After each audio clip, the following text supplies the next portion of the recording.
ఉచిత విద్యుత్ పేటెంట్ వారి నేతృత్వంలో పనిచేస్తున్న నేను, ఆ శాఖ మంత్రిగా పనిచేసిన షబ్బీర్ అలీ గారు, మేము రైతులకు 3 గంటలు చాలు 2 గంటలు చాలు. షబ్బీర్ అలీ గారు సొంతంగా వ్యవసాయదారుడు, నేను సొంతంగా వ్యవసాయం తెలిసినోని, దుక్కి దున్నినోని, అరకగట్టినోని, నాగలు దున్నినోని, గుంటక కొట్టినోని, కేటీఆర్ లాగా అమెరికాలో బాత్రూమ్లు కడిగినోని కాదు నేను.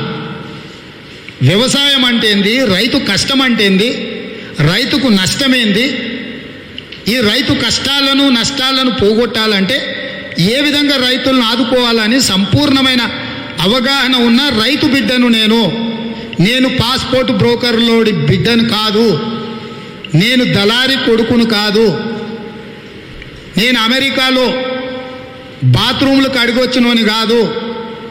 అమెరికాలో నేను మొన్న పోయినప్పుడు కనుక్కున్నా, ఏందా ఎప్పుడు ఇది అంటారంటే, సార్ ఇక్కడ హౌస్ కీపింగ్ అంటారు సార్ అన్నారు. ఎందుకంటే నేను ఏదో మిత్రుడి దగ్గర ఫ్లాట్లో ఉంటే తిన్న ప్లేట్లు అవి తీయడానికి పోతే లేదన్నా హౌస్ కీపింగ్ వాళ్ళు వస్తారు, అవన్నీ క్లీన్ చేస్తారు, ఇవి బాత్రూమ్లు అని అంటే అన్న, అదే అన్న నువ్వు హైదరాబాద్లో అంటుంటావు కదా బాత్రూమ్లు కడిగేటోడని, దీన్ని ఇంగ్లీష్లో కొంచెం హౌస్ కీపింగ్ అంటారు. అంతకుముందు ఆయనకు చదువుకుతో రాకి ఈ హౌస్ కీపింగ్లో పనిచేసేటోడు, కావాలంటే వాళ్ళని కూడా కల్పిస్తా అని చెప్పారు. నేను హౌస్ కీపింగ్లో బాత్రూమ్లు కడిగినోని కాదు, పల్లెటూరులో రైతు బిడ్డగా వ్యవసాయం చేసినోని, నాగలి దున్నోని, గుంటక గట్టినోని. ఒకవేళ అనుమానం ఉంటే కేటీఆర్ గారు వస్తే ఇద్దరం పోటీ పడి నాగలి కడదాం, దుక్కి దుందాం, గుంటక కొడదాం, వ్యవసాయం అంటే ఏందో ఇద్దరం పోటీ పడదాం. నీకున్న నైపుణ్యం నాకు లేదు, నేను అందులో నీతో పోటీ పడలేను. ఒకవేళ నువ్వు అందులోకి పిలిచావు నన్ను, నేను అందులోకి రాను.